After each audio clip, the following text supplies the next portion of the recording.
Even as we live with COVID, we're living in a kind of a changed environment. It's more a blended environment now than a full back to school for everyone. The initiatives like these, where corporate entities see it fit to donate devices to our students, are important and will continue to be important. Technology that was used was not just because we have COVID. It is an important part of the educational process. So it will remain with us. We're seeing that even as we live with COVID, we're living in a kind of a changed environment. It's more a blended environment now than a full back to school for everyone. So you're finding that because of space limitation, some students still have to be at home while others are in the classroom, and they rotate. So the ones who are at home on Monday would come to class on Tuesday, but you still want them to learn while they're home on Monday. So despite us trying to emerge from the COVID-19 pandemic, we still have to have technology as part of the enabling environment for education. So events like these will continue to be important. Not every child has a device yet, and our goal is to ensure that every child has a device. You would have noticed or heard the launch of coding in schools. You're going to require a device in order to learn, to become more aware. What is coding? What's behind these apps that we're using? We want our people to become technology savvy, not just as users of the technology, but as producers.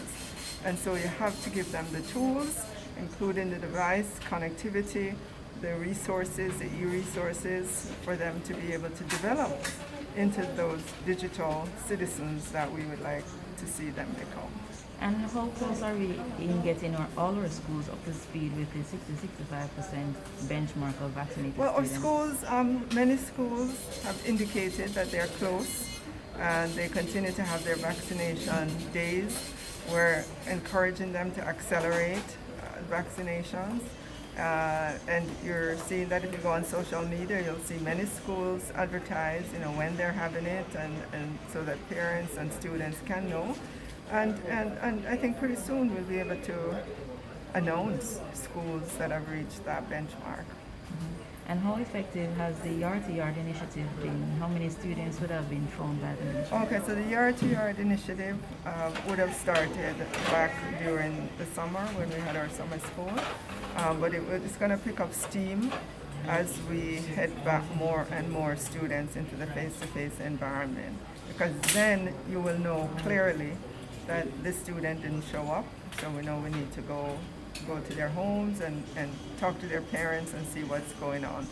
So in the coming weeks and months, you'll see a significant pickup in that activity. Lastly, Minister, as January will be the new school term, is there any preparations or any goal that the ministry has to achieve by then?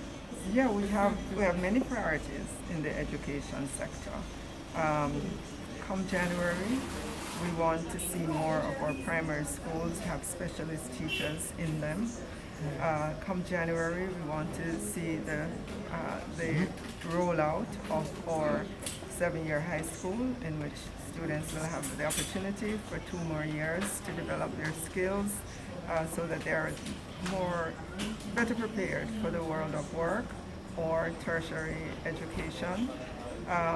We have a goal of making sure we continue to do the age 4 assessment in our early childhood sector. So we have a lot of things ahead of us. We have a legislative agenda as well that we're targeting 2022 to have the rollout of several pieces of legislation. So there's a lot ahead of us. We believe we've done a lot over these past months, year and a half, to help our children to continue learning while we're living through the pandemic, and to begin to bring them safely back into the school environment.